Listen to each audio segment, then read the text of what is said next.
Hey guys, Mitch from Redwater Dodge here. This is a question we get a lot. If I put a 6-inch lift on my Ram, is the factory warranty gone? And the real answer is no, it does not automatically void your whole warranty. Your engine, transmission, all that stuff still covered. What changes is this. If a failure is caused by the lift or bigger tires, that specific repair might not be covered. So think ball joints, tie rods, wheel bearings, steering components. If they wear out early and you're on a 6-inch lift with 37s, they're going to look at that. If your radio stops working or you've got an engine issue and your lift kit didn't cause that, that's still warranty. Now, does Ram actually approve lift kits from the factory? Not true full 6-inch lifts. You can get factory off-road packages and dealer-installed Mopar lift kits that keep everything within spec. But once you go big aftermarket, you're outside of that. Next thing nobody talks about, how it actually changes the way the truck drives.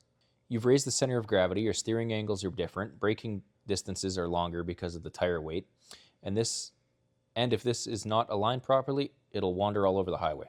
So the lift itself isn't the problem. A cheap kit, bad install, or wrong wheel and tire setup is what causes the headaches.